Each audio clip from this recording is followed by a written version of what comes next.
son agenda était trop chargé. En tout cas, nous n'avons pas d'autres explications. Et ce qui est assez déplorable, puisque je pense qu'on sait tous qu'il y a largement les moyens de réunir l'Assemblée. Je pense que pour un président, l'agenda de l'Assemblée est prioritaire sur un calendrier, quel que soit son calendrier personnel ou son calendrier politique. Et cette réponse nous a à la limite choqués, mais c'est la réponse qu'on nous a servi. Et nous sommes entrés dans le cœur des débats en fonction de l'ordre du jour. Le groupe parlementaire Yewwi Askan Wi avait demandé, à la suite du rapport de la Cour des comptes sur la Covid-19, que l'Assemblée se mette aux normes, c'est-à-dire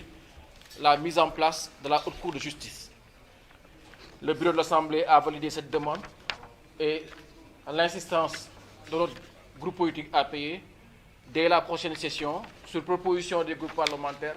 la Haute Cour de justice sera mise en place. Ce qui fait que le point que nous avions, la proposition de résolution que nous avions faite portant mise en accusation de certains ministres épinglés par le rapport de la Cour des comptes attendra la mise en place de la Haute Cour de justice qui ne devrait pas tarder. Nous avions aussi une autre résolution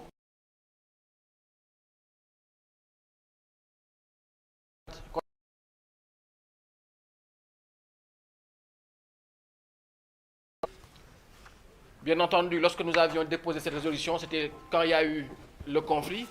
Et l'objectif qu'on avait, c'est d'arrêter les poursuites. Aujourd'hui, ils sont encore en prison. Le fait que l'Assemblée puisse adopter ce texte-là permettra à nos camarades de sortir de prison et de continuer leur mandat parlementaire. Puisque nous sommes tous d'accord que déjà qu'ils payent un prix trop cher pour une algarade en député. Et au cours même de nos discussions, nous avons rappelé ce n'est pas la première fois qu'il y a des bagarres à l'Assemblée. Et on nous a répondu que c'est des bagarres entre hommes. Donc les hommes peuvent se battre, mais quand un homme répond à la provocation, il ne peut pas se battre. Maintenant, nous sommes en train de discuter, d'échanger, et nous ne désespérons pas de voir l'Assemblée nationale arriver à adopter cette résolution-là, qui arrêtera l'ensemble des poursuites contre nos collègues députés. Nous avions sur la table plusieurs propositions de loi. Et vous savez que en vertu de l'article 60 de notre règlement intérieur, le bureau de l'Assemblée nationale statue sur la recevabilité des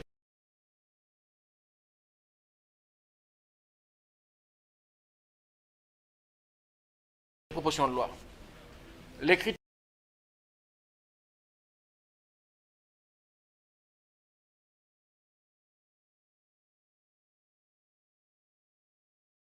ne sont pas énumérés, mais on peut les comprendre en lisant les alinéas de l'article 60.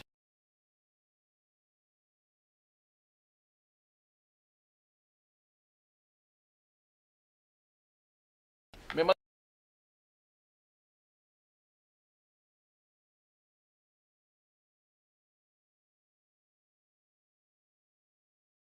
l'objectif qu'ils avaient. En rapport avec l'existence de liens familiaux avec le président de la République. Le débat qu'il y a eu, c'était que d'abord, ils nous ont dit que le texte était irrecevable parce que ça n'est pas conforme à la Constitution, avant de nous dire que le texte ne sera pas recevable parce que Mimi Touré n'est plus député à l'Assemblée. On leur a dit que ça ne suffisait pas puisqu'un député peut déposer un texte, être malade ou être absent, ainsi de suite.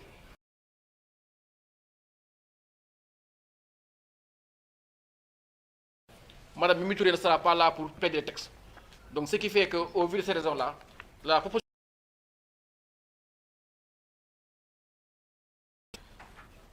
Il y avait la proposition de loi faite par l'honorable député Cheikh Aliou Bey et qui portait sur la modification du code électoral.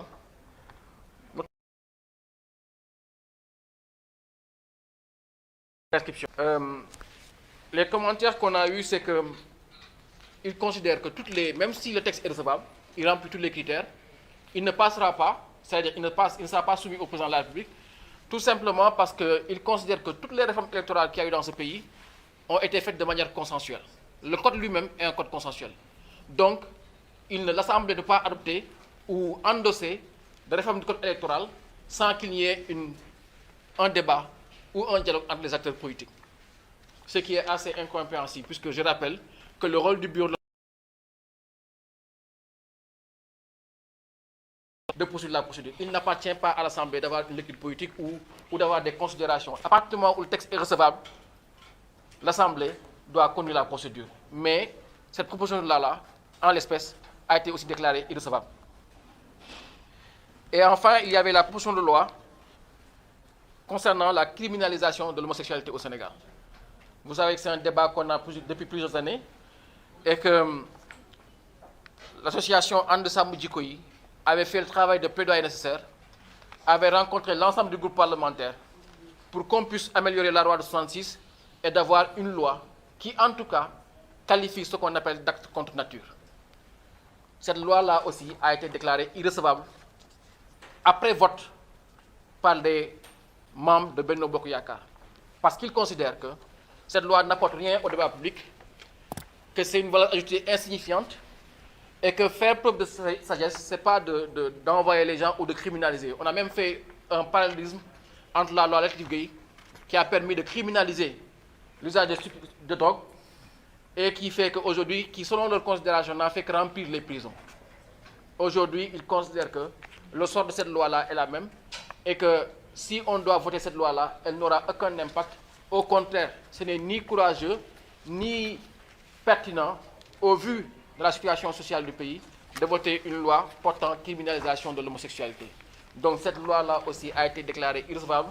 après un vote comme on l'a fait pour tous les autres textes, et qui fait qu'aujourd'hui, que les Sénégalais et l'association And Samm Jikko Yi considèrent que le texte portant criminalisation de l'homosexualité a été rejeté par la majorité mécanique de Benno Bokk Yakaar. Nous nous sommes ensuite penchés sur les demandes de commission d'enquête. Vous savez, il est important quand il y a des débats publics, quand il y a des scandales ou autres qui interpellent, qui percutent les Sénégalais, que l'Assemblée puisse s'en saisir à travers une commission d'enquête pour pouvoir dire la vérité aux Sénégalais. Et il y en avait plusieurs sur la table. La première qu'on avait, c'était le fameux contrat de 45 milliards pour l'acquisition en âme du ministère de l'Environnement, qui a été signé par M. Abdoulaye Daouda Diallo et M. Abdou Karim Sall. Il était important pour nous, et on l'a défendu, que l'interrogation, les mois que cela suscitait au niveau de l'opinion, était important qu'on puisse en débattre et que le ministre vienne s'expliquer. S'il considère que ce contrat est en bonne et due forme et c'est un besoin avéré du pays, l'expliquer aux Sénégalais. Mais malheureusement,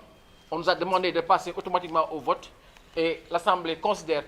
qu'il n'y a pas nécessité de faire une commission d'enquête sur ce contrat en amont. Il y avait la proposition de résolution pour une commission d'enquête parlementaire déposée par l'honorable député Mamadou Lamine Diallo et qui portait sur le building administratif. Vous savez, ce building-là, au départ, on nous avait dit que c'était une rénovation qui allait coûter 17 milliards. Au finish, les travaux ont coûté plus de 50 milliards. Après les travaux, après réception, après inauguration, un incendie s'est déclaré mystérieusement et a entraîné encore des travaux à n'en plus finir. L'Assemblée, à travers l'honorable député Mamadou Lamine Diallo, considérait qu'il était important de faire une commission d'enquête, puisqu'on ne peut pas engager autant de ressources sur un bâtiment qui n'est toujours pas disponible. On ne peut pas engager autant de ressources sur un bâtiment qui a fait l'objet simplement d'une rénovation. Mais on est passé au vote et la majorité de Benno Bokk Yakaar considère qu'il n'y a pas d'enquête, qu'il n'y a pas d'information, qu'il n'y a pas de vérité dans ce dossier concernant le building administratif. Il y avait une demande de commission d'enquête déposée par l'honorable député Cheikh Abdou Mbacké qui portait sur les 200 milliards issus de l'exécution des missions de la CREI. Et selon le listing qu'on avait et qui était le flux des informations qu'on avait reçues, il était important aujourd'hui qu'on puisse savoir est-ce que ces montants ont été recouvrés et où sont allés ces montants. Je pense que on peut citer quelques-uns, les tickets d'entrée de Dubaï pour 37 milliards, la reprise de Africa Enling, les dettes d'Abbas Jaber, les comptes bancaires de Karim Wade, les fameux 8 milliards, les 3 milliards de Taïbou Ndiaye, les 47 milliards de Aïda Ndiongue, tout cet argent, toute cette manne financière qu'on nous a présenté comme une mobilisation de la CREI, on avait envie d'avoir plus d'informations, de savoir où est-ce que cet argent est allé, qui les a mobilisés, où est-ce qu'on les a déposés. Mais par vote, la majorité de Benno Bokk Yakaar considère aussi qu'il n'y a pas de motif de faire une commission d'enquête sur les montants recouvrés par la CREI. On avait demandé, et c'est l'honorable député Guy Marius Sagna qui avait déposé, une commission d'enquête sur la situation financière et administrative de la Poste. Vous savez que depuis des années, la Poste est à l'envers, fortement heurtée par une gouvernance scandaleuse d'un responsable politique qui habite à Thiès. Aujourd'hui, la Poste vivote. On a chaque jour des mouvements sociaux. Il était important pour l'Assemblée de faire une enquête parlementaire sur le fleuron de l'administration sénégalaise qui est la Poste. Mais comme on l'a dit, après vote, la majorité de Benno Bokk Yakaar considère que l'Assemblée n'a pas à faire une commission d'enquête sur la Poste.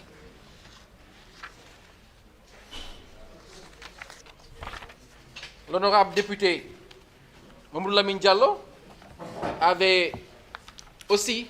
déposé une demande de commission d'enquête parlementaire sur la pêche, en partant bien sûr du livre de M. Cheikh Yérim Seck. M. Cheikh Yérim Seck avait fait état de scandale, d'une démarche qui avait permis de contourner les licences de pêche. Ceux qui ont lu le livre ont pu noter que de plus en plus, les bateaux n'ont plus besoin de licence de pêche. Il y a des bateaux qui ont une licence de pêche et qui sont en train de piller nos eaux. Mais il y a aussi des bateaux qui ont été, par une mécanique administrative, identifiés ou nationalisés.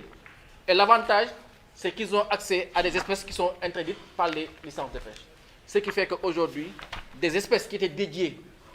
à la nutrition des Sénégalais, comme les yaboy autres, ont tendance à disparaître. Puisque cette démarche de nationalisation permet à ces bateaux-là d'avoir accès à nos eaux et de pêcher n'importe quelle espèce. Il était important, au vu de la situation qu'on avait, et c'était d'autant plus pertinent, puisque vous avez vu aujourd'hui ce qu'on a vu entre les pêcheurs de Kayar et de Gendar et de Mboro, et qui sont des signaux qui nous montrent que c'est un secteur qui est profondément en crise. Et c'est un secteur qui, en termes d'emploi, polarise plus d'1 million de personnes dans ce pays-là. 600 000 actifs et tout ce qu'on a autour en termes de transformatisme et ainsi de commerce, ainsi de suite. Donc c'est un secteur important pour notre économie qui est fortement impacté, mais malheureusement l'Assemblée n'aura pas la possibilité d'avoir la vérité sur ces licences de pêche-là, d'avoir la vérité sur ces bateaux battant pavillon sénégalais, parce que la majorité mécanique de Benno Bokk Yakaar, par vote, considère qu'on ne peut pas aller plus loin sur cette problématique-là. Il y avait une autre, toujours dans le même prolongement. Je pense que vous aussi, comme tout le monde, nous avons pu lire le livre de Cheikh Yérim Seck qui avait fait état de scandales sans nom dans le domaine de l'énergie, avec surtout la centrale à charbon de Bargny, gérée par la CS en contrat avec la Sénélec. Et ces propos étaient vraiment dignes étaient inacceptables, puisque les preuves étaient là flagrantes avec des factures et tout. Et l'affirmation était là claire. Nous avons voté un budget où on nous a dit que dans ce budget-là, il y a plus de 600 milliards d'efforts pour appuyer les Sénégalais. En nous disant que, avec ces 300 milliards, surtout dans le secteur de l'énergie, on n'aurait pas à augmenter le prix du carburant et que cela permettrait aux Sénégalais de pouvoir amortir le choc de la hausse des prix des denrées de première nécessité. Dès qu'on a voté le budget en décembre, je pense que c'est au mois de janvier que le prix du super a augmenté. Et aujourd'hui, après les déclarations de M. Yérim Seck, il était important qu'on puisse avoir une commission d'enquête parlementaire pour savoir qu'en est-il de ce contrat, puisque ces affirmations sont claires. Si on arrive à évaluer les impacts de ce contrat-là, il est bien évident que l'État n'avait pas besoin de mettre 300 milliards dans l'énergie, puisque les détournements dans ce secteur-là peuvent largement compenser ses besoins financiers. Mais après vote, on a considéré qu'il n'y avait pas à aller plus loin et à faire une commission d'enquête parlementaire. Il y avait aussi une commission d'enquête parlementaire sur les DIPAS, c'est-à-dire les autorisations d'importation de produits alimentaires qui sont faites à certains entrepreneurs sénégalais, notamment sur la question du sucre. C'était très important pour nous, puisqu'on a commencé tout un travail sur la question de la viabilité des prix en analysant toutes les structures de coûts. Là aussi, on s'est heurté à un mur. Il n'y aura pas de commission d'enquête parlementaire sur cela. Et enfin, il y avait toujours une autre demande de commission d'enquête parlementaire sur le matériel militaire avec le courtisan israélien. Je pense que j'en ai déjà fait état. Donc, toutes les propositions de loi qui ont été faites par l'opposition ont été rejetées. Toutes les demandes de commission d'enquête parlementaire ont été rejetées. Donc ce qui fait qu'aujourd'hui, on peut considérer que c'est vraiment notre rôle de contrôle de l'action gouvernementale qui a été bloqué et qu'aujourd'hui, véritablement, l'Assemblée ne devra se contenter de quelques questions orales, questions écrites ou des questions d'actualité, puisque le code de conduite qui devait être déterminé aujourd'hui a été renvoyé à la réunion des présidents du groupe parlementaire. Mais notons et retenons que le cœur de l'action parlementaire, qui est le contrôle de l'action du gouvernement, n'aura pas sa réalité dans cette législature-là. En tout cas, Benno Bokk Yakaar n'est pas enclin à débattre, n'est pas enclin à parler des dossiers, n'est pas enclin à informer les Sénégalais sur les sujets qui les importent, qui les intéressent, et comme vous l'avez vu, qui ont été déposés par les députés. Notre intégration a été beaucoup plus forte, puisque le bureau de l'Assemblée n'a pas vocation à avoir un avis ou un avis politique ou autre sur les textes qui sont déposés. Nous devons juste analyser la recevabilité et transférer le texte au président. Mais aujourd'hui, on considère qu'on est entré dans une nouvelle ère où le parlementarisme de blocage existe, et ça a été inventé par Benno Bokk Yakaar. C'est ce que j'avais à dire en introduction, en passant la parole à M. Birame Souleye. Merci beaucoup, honorable Abba Mbaye. Léegi ñu jël kàddu bi jox ko le président Birame Souleye Diop mu faram-fàccee lu mu war a wax ci wolof. Donc ñu changé place. Voilà. mu ñëwaat ci wolof ci situation assemblée nationale.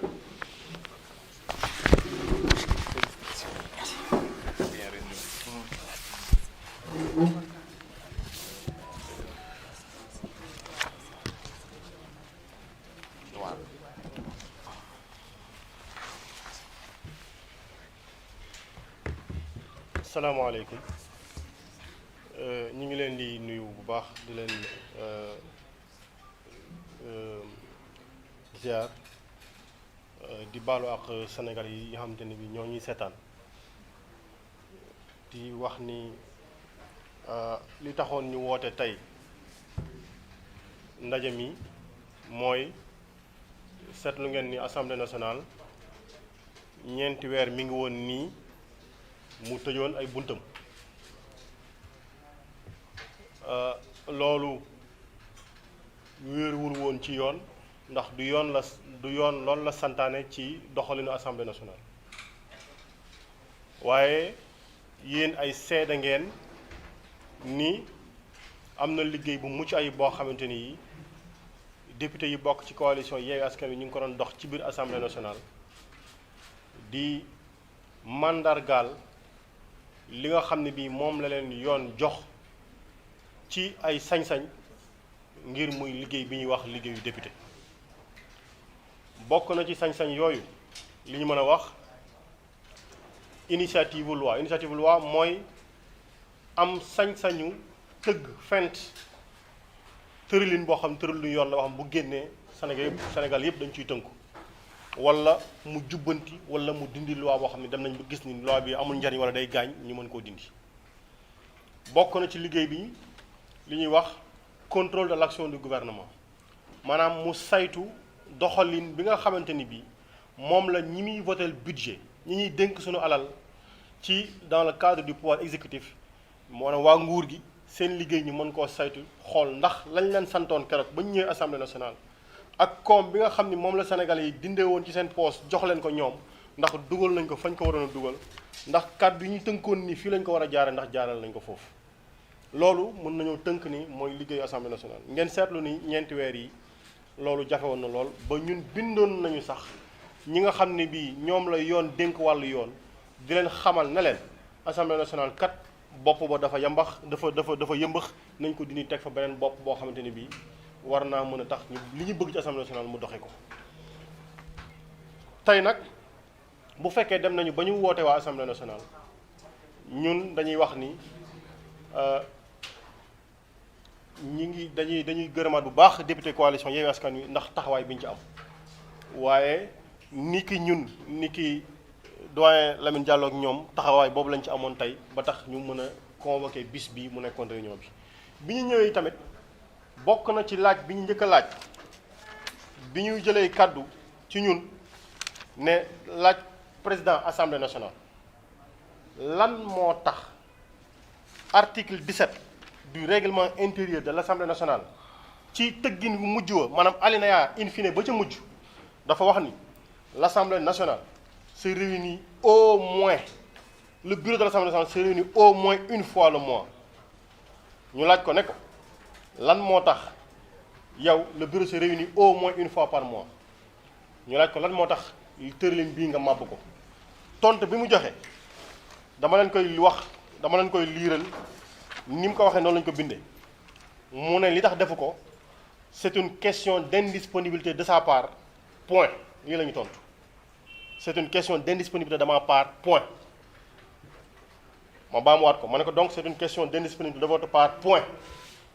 aba Sonawa lii la ñu tontu maanaam aw ma jot gi aw ma woon jot gi moo tax foofu laa ci yem tontu bi loolu la lu day ne Assemblée nationale benn nit ci coobaree boppam ndax amul jot gi ndax une question d'indisponibilité de sa part point tëj Assemblée nationale dem toogee ji ne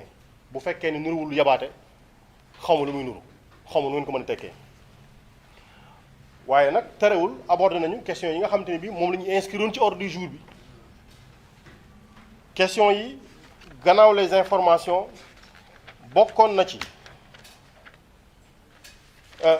d'abord la question des informations il faut ñu wax ko xam nga dafa am indemnité de transport bu ñu jox député yi bu tolloon ci 700 000 francs non dañ koy wax parce que boobu ba léegi gis ngeen député yi taxe la ñuy jël banque bu ñu dem banque yi dàq leen amul benn député boo xam ne bi am na les moyens de circulation et il faut qu'on le dise il faut pas avoir peur d'aborder la question parce que dafa bokk ci conditions yi député bi liggéey ñu jox ko loo xam day tax mu yombal liggéeyam gannaaw salaire ba gannaaw indemnité de logement ba dafa am le moyen de transport législature yi jaar Sénégal yi yëpp dañ ko yëkkati jox leen ko ñu bëgg ñoo gëmloo ni war ñoo wax ci question bi dañ ciy wax indemnité boobu 700 000 la woon décidé nañ ñoom seen coobare bopp je précise bien amul benn député bu Yewwi Askan bu toog ak kenn kilifa naan ko yokk leen lii wala def leen ko lii amul ils l'ont décidé ils nous en ont informé ce matin ñun amuñ ci benn commentaire bu ñu ciy def nañ def lu leen neex mais sur les questions yi nga xamante ni bii moom la nga xamante ni bii moom lañ fa andi bokkoon na ci la question des propositions de loi comme ni ko sunu collègue Aba waxee bi ci njëkk proposition de loi boo xamante ni bii soxna Mimi Touré ancienne député wala député la sax ba léegi ndax kenn notifié wu ko radiation révocation moom moo déposé woon benn proposition de loi pour wax ni réew war nañ cee xaj ci ni ñu koy téye deret ak deret maanaam kuy sédd njabootam ñoom ñu jàpp ni sur cette question là ki ko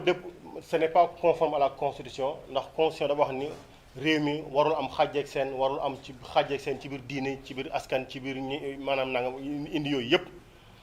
ba noppi wëlbatiku ne comme moom nekkatul député mënatul yanu proposition de loi boobu pour di ko indi ci assemblée nationale ci anam yooyu la ñu dàqe boobu am na proposition la wax xam Cheikh Aliou Bey moo ko andi woon anam ci wàllu révision du code électoral lañ ci doon demandé mooy conditions yi nga xam ne ci la ñuy defee inscription yi parce que li ñu seetlu mooy bi fi Macky Sall nekkee ba léegi boo dajalee période yi nga xam ne ubbi na révision exceptionnelle boo ko wàññee ci 12 ans yi matul 6 mois donc mu indi loo xam ne day tax loolu soppeeku pour ñu permettre sénégalais yi ñu mën a inscrire loolu moo taxoon groupe parlementaire bi demoon saisir wàllu yoon référé ba mu génnee décret bi wax ni le 6 avril la mbir mi tàmbali jeex le 6 mai ñu ne ko at mu ci nekk dafa am révision ordinaire boo xam ne 6 mois lay durer dàq nga ko indi révision exceptionnelle de 24 jours li ñu lay ñaan fii la ñu leen ko waxee woon mooy na nga koy yokk comme sa coobare bopp la ñu ngi la koy bàyyee mais yokk ko mu romb 24 jours dem ba 60 jours pour que ndaw yi ci réew mi yépp te di matal loolu ci diggante août 2022 ba bisu élection bi kenn xamul nu ñu toll ñu may leen ñu mën a inscrire jàmm ak salaam parce que diggante am carte d'identité ak diggante inscrire ji ci carte ci liste ci liste électorale yi la fa nekk ci xat-xat bari noonu ba nga xam te ne bii 24 jours yi xajatu ci donc waaye dàq nañ ko ci lan nee nañu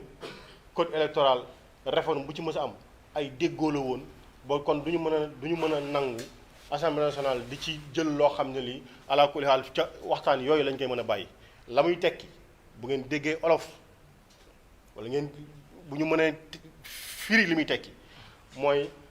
ca dialogue ba lañ koy waxtaanee ji ko demul dialogue sa affaire la. beneen bi mooy li nga xamante ni bii mooy proposition de loi bi nga xamante ni bii dañ ko def ngir yokk daan yi nga xam ne bii mooy indi ci ngóor jigéen ab lépp lu seexook moom ak képp ko koy jàppale. yéen ñëpp xam ngeen histoire bi fi xew ñi ko doon dox muy waa sàmm jikko yi dem nañ kilifa yi joxe bindal ñoom seen bopp xaatim wax ne nañ jàpp ci lii. ma xamal leen ni leen bépp député bu nekk ci Yewwi Askan Wi signé na ko pour que ñu def la criminalisation de la loi de l'homosexualité. lañ ñu tontu nag fii mooy am na fi loi boo xam ne bii 1900 la woon 60 moom indi woon na daan yi ñu ca doon teg muy acte contre nature waaye ñu wax leen ne leen acte contre nature am na une jurisprudence boo xam ne bii la muy tekki ak li ñu ko bëgg a tekkiloo fii du bennati ndax acte contre nature boo ko bëggee jël bëgg ko dugal ci biir ngóor jigéen léegi ñoom génne nañ ci ngóor jigéen maanaam ci àdduna bi wërngal këpp ba ñuy tënk ñoom di tekki lay wax ca baatu acte contre nature dañ cee génne bis ni ki tey lépp loo xam dafa jëm ci wàllu ngóor jigéen ak lu seexook moom. kon bu ñu bëggee wax ni loi ba fa nekkoon ma ngi koy dàq foofu di ko fa duma dañ ne déedéet li ñuy laaj mooy daan yi ñu ci doon teg nañ ko gën a dëgëral ndaxte li ñuy wut ci loi ou bien da nga koy yéegal ngir mu gën a raglu ba nit ñi bàyyi yenn yi ou bien nga woyofal ko boo bëggee mandargaal boo bëggee jëmmal benn taxawaay. lañ ci xamal mooy gannaaw loola soxlawuñu fii loi boo xam ne bii dafay indi ay daan yu bees. coûte un rempli.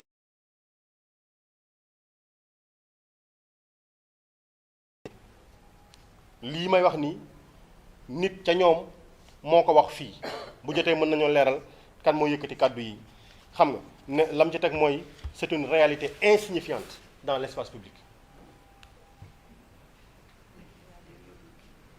C'est une réalité insignifiante dans l'espace public. Donc lii ci anam bi la ñu dàqe ne loi bi proposition bi du jàll mais dañoo bëgg a indi benn leeral boo xam ne bii dañoo bëgg ñu weccee ci parce que lépp lu ñuy doxal ci réew mi dafay wéeru ci yoon wala mu ñàkk ci wéeru. bu ñu demee ci assemblée nationale ñaari charte moo ñu tënk benn bi constitution la beneen bi mooy le règlement intérieur de l'assemblée nationale. mais règlement intérieur de l'assemblée nationale ba muy wax li assemblée nationale di liggéey yépp dafa indi fi nga xam ne ni foofu la ñuy waxee li ñuy wax les propositions de loi parce que dafa am loo xam dañ ko war a leeral ñi nga xam ne bi ñoo séq wàllu sanc ay yoon sanc loi ay tëralin bu weesoo gouvernement ak président te ñoom li ñuy indi tudd projet lépp loo xam ne député da koo indi te mu jëm ci fent loi wala ay askan jox ko député yenu ko pour indi ko ci biir assemblée bi kooku ma ngay tudd proposition de loi mais li ñu wax mooy li may lire nii mooy article 60 alinéa 1 du règlement intérieur de l'Assemblée nationale ñoom li ñu dàq yépp kon dañ ko dàq pas parce que dañoo wax ni c'est la question de la recevabilité moom la ñuy agsi parce que recevabilité yoon da ko wax indi ko fii yamale ko ci ay conditions yoo xam ni moom la ñu leen bëgg a leeralal.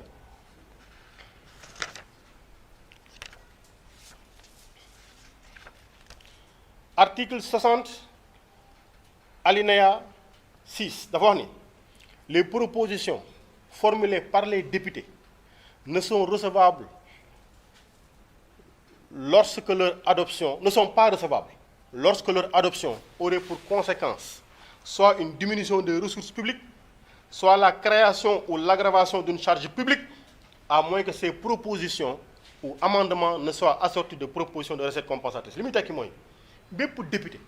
boo xam ne bii da ngaa indi sa xalaat ci proposition de loi tëralin yu yees ci réew mi wala soppalin ci tëralin yi nga xam ne moo nekk ci réew mi dañ ne nangu ko ñu waxtaane ko ci bureau assemblée nationale ma ngay dagan bu fekkee ni proposition de loi booba indiwul di wàññi koomu état wala muy indi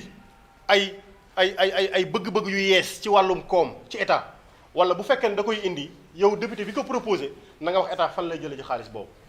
proposition de loi sur l'homosexualité la question de la recevabilité wax leen ma fan lay indi lii nga xamante ni bii mooy la question de diminution de ressources wala création de charges nouvelles amut.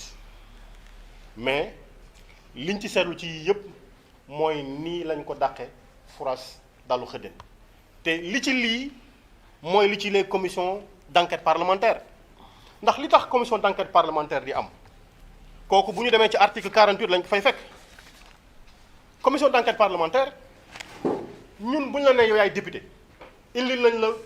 budget ministre bi ñëw na ne la sama budget 150 milliards la wala 60 milliards la wala 6 milliards la ñu werante fa wax fa lañ fay wax ñu ne nañu voté député yi ci ëpp ca ñoom voté ba ñu ne ministre bi jox nañ la 6 milliards yi nga doon laaj mais du ñu jël nit jox ko xaalis ne ko demal mu dem amatuñu topp lu ñu koy toppee. dañoo wax ne le contrôle a posteriori yi ba nga ko joxee ba mu dem ba noppi da nga koy da nga koy dabiwaat waat ko ne ko kaay étape bu jot dama bëgg nga xam ne sunu xaalis bi ñu nga xam te ni moom la Sénégal yëpp cotisé woon jox la ko yow nag ñu wax fu mu dugg. commission d'enquête parlementaire les commissions d'enquête parlementaire yi nga xamante ni bii moo fi ñëw yëpp mën nañ koo lim ma bëgg leen a laaj ay laaj situation administrative et financière de la poste lu toll ci 130 milliards réer na ci biir poste. ci depuis 2015 ba fi mu toll nii moo indi jafe-jafe poste yi waaw ñu ne nañ fa créer commission d'enquête parlementaire parce que loo xam ne lii état moo ko moom la comme état di fa dugg ba partenaires yi ñëwoon wax ni nañu considérer nañu xool ni poste mi kat dafa sa ngéem nañu xool lu ñu koy mën a dimbalee ba ñu war faa dugalaat xaalis loolu yoon la député yi wax sénégalais yi ne dem nañu poste lañ doon wax ñun saytul nañ ko suñu bopp gis nañ ko ànd nañu ak ñoom ci solution yi ñuy proposé. commission d'enquête loolu intérêt Sénégal yëpp la beneen bi mooy contrat d'armement bi nga xamante ne bii moo fi indoon coow lu rëy li ay koo xamante ni kii képp kuy jënd arme dafa am ci ministère boo war a jaar ndax moom lañ dénk wàllu ngànnaay ci biir réew mi am ministère boo xam ne yoonam nekku ca budul waa ba jiba dem jël 45 milliards def ko ci contrat d'armement jox ko ñoo xamante ne ñi xam nañ ni seen liggéey mooy setul ci àdduna ba ñëpp xamee leen ko. bu ñu leen di wër ci seen i dëkk ak yeneen dëkk ndax njombe ñu def ci wàllu armement ñu dem dugal fa 45 milliards mais loolu bu dee suñu 45 milliards la te yow ak man ak keneen ak ku ñuy seetaan ñoom ñoo cotisé woon ba loolu dem bëgg nañoo xam suñu xaalis lan moo tax nit jël ko dugal ko ci anam boo xam ne war ko foog dugal kooku baax na wala baaxul. ñu dolli ci beneen xam nga nit buy dugal fii dafa am lu ñuy wax les déclarations d'importation de produits alimentaires mooy DIPAS yi ci wàllu importation de sucre am na ci loo xamante ne bii kon. am na saytu bu ñu ci waroon def ngir indi ci ay leeral ci par rapport ak ñoo xam ne dañ leen ko jox ci condition yoo xamante ni bi jàpp nañ ni war nañ cee mën indi saytu buy tax ñu teg ko ci woon war naa leer warta leer ma indi la beneen mbànn yi nekk fii ci Bargny dañu fay toggee këriñ gi ngir mu indi courant ñun ñëpp seetlu nañu ni fan yii passé njëgum courant yokk na njëgum carburant yokk na te ñun ñu ne am nañ mbànn moo xam ne mën naa togg loo xam ne dina dugg ci courant bi xëy na mën na ko yombal waaw bu fekkee ni Senelec dafa signé benn contrat ak lu ñuy wax la compagnie d'électricité du Sénégal du noonu la am. waaw bu loolu bu amee te ñun ñu wëlbati ko ne dañoo am problème mu courant wala dafa cher wala nangam mais yoon la ñu dem fañ koy toggee xool ndax togg ba bu fekkee ni fàttewuñu tamit ne askan wa dëkk foofu ñoom xeex nañ loolu ba sonn ne lam leen a jural ci ay jàngoro ak ay tolof-tolof doon na loo xam ne lii war nañ fa mën a dem pour xam ne mu demee. commission d'enquête parlementaire jaadu na wala jaaduwul ma dolli ci beneen ñu wax ni. building administratif bii xam naa ni moom mook second mandat bi ñooy jeexandoo ndax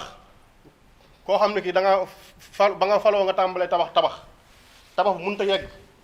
jàpp nañ ni février 2024 construction bi dina jeex mais en tout état de cause bu ñu tollee noonu ci ay xat yu baree bari lii mënta set mënta leer te xaalis du ci dugg saa su ne te muy suñu xaalis yi tamit mais am nañu sañ-sañ wax ni war nañoo def commission d'enquête parlementaire parce que liggéey la boo xam ne bi yoon moo jël may ko député ne demal nga leeral askan mi fi seen alal dugg demal nga leeral ay loo xam ne ay laajte la ñoom yu ñuy laajte seen bopp yi te satul kon jàpp nañu ni loolu war nañu ko mën a def ñu waxoon ñu ne kër yi ba ñu fi ñëwee dóor dàq bi ñu doon dóor dàq ak nit ñi jiiñ leen tuumaal leen xaxar leen yàq seen der def nangam jëli nañ ci 200 millions 200 milliards nag kenn du ko jël di ko def ci kalpe bu fekkee ne alalu Sénégal la dafa am fu muy jaar dugg ci budget ñëpp seede ne dugg na ci budget bi nga mën koo lii gis nañ ko tase dañ doon wax ni nañ ci def saytu bi tax ñu xam 200 milliards yi fan la dugg ci biir Sénégal ci dënnu kan la dugg ci gémmiñu kan wala ci ban caisse du trésor waaw loolu jaadu wala jaaduwul. beneen bi ligne de crédit bi nga xamante ni bii moom la ñu ubbil waa jooju ñuy wax Gabi Peres te ñu joxoon ko fi ci weccoo boo xamante ni bii ligne de crédit de 196 milliards de francs ñu jox ko fi suuf soo xam ne fi dañ ko jox li ñuy wax bail emphytéotique mooy mën ngaa samp fii say tabax juróom fukki at yii di ñëw def ci lu la neex luyal nangam defal ci condition yoo xamante ni bii leerul ci fiñ fañ leen koy defloo ñu jàppoon ni suuf la soo xam ne fii au commandant de la gendarmerie nationale ñoo fa sampoon seen i tànk loolu war naa indi jaaxle jaadu nañu seet ko wala waruñu koo seet ak sur les licences de pêche yi nga xam ne bii suñu collègue Aba indi la ko leeral waaye yii yëpp bu fekkee ni dañoo taxaw ne nañ ci def ay commission d'enquête parlementaire te li ma wax nii nag dafa am yoo xamante ni doyen Lamine Diallo Mamadou Lamine Diallo am na liggéey bu am solo boo xam te yu bare ci yi may wax nii da ko ciy bind ni koy Guy Marius Sagna ni Abass Fall Birame Souleye wala ñeneen noonu lañ ci taxawee ñëpp taxaw ci waaye lii mënut a nekk mbirum parparloo mais nanguwuñ ci benn yëpp lañu dàq foras dallu xëddeen 7 contre 9 ci ñëw fee ca ñoom ca ñoo toogoon kenn bëggul commission d'enquête waaw bu dee nekkee dañoo nekk ci réew tey joxe suñu xaalis te saa yi soo ne kaa ñu leeral ñëpp gëmm seen i ba taf seen i nopp tëj seen gémmiñ moom xam naa ni kon dara du fi leere bi ci nag di mujj mooy wax nañu ci question orales yi ak les questions au gouvernement delloo nañu les présidents de groupe ñu toog waxtaan ci seen biir pour tëral charte yi nga xamante ni bii question ya fa daje noonu lañ ko war a séddalee ngir ministre yi ñëw tontu ci ngir askan bi am lu koy leeral ci wàllu woowa kooku jàpp nañu ne mardi ci lañ ci war a daje pour wax ci bi ci mujjoon di la haute cour de justice ndax dafa am résolution bu ñu génnoon wax ni ci Covid bi milliards yu bari ñu dugaloon ci ministères yi ñu koy jënd ay petit fleur wala ñu koy jënd singom wala tàngal mant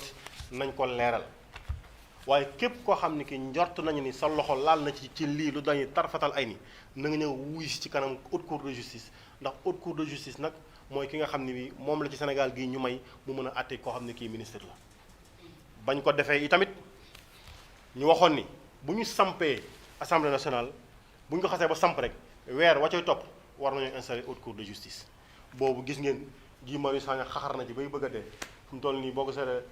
dafa wax ba ngaami ceene kenn faalewu ko ñun tamit jàppale nañ ko ëf nañ ba sonn kenn faalewuñu waaw léegi nag jàpp nañ ne war nañ koo samp mais résolution boobu biñ ca indi woon ci wàllu haute cour de justice pour que ministre yi nga xam ne seen loxo dafa laale ci lii ñu mën leen a àtte dañ koo dàqali ba ñu samp haute cour de justice parce que haute cour de justice dafa am composition 8 députés ñoo koy composé 8 suppléants la ñuy doon premier président de la cour suprême moo koy présider donc dañuy jël dellowaat 8 yii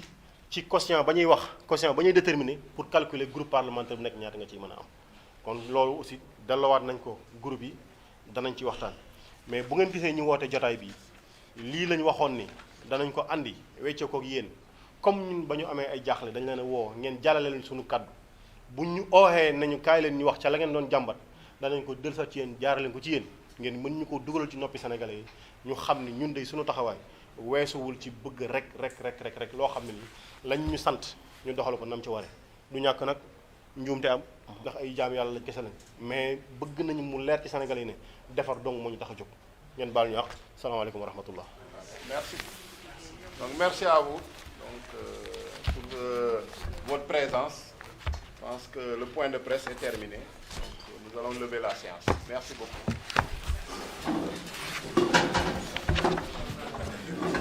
Félicitations. Félicitations. Jaajëf. Il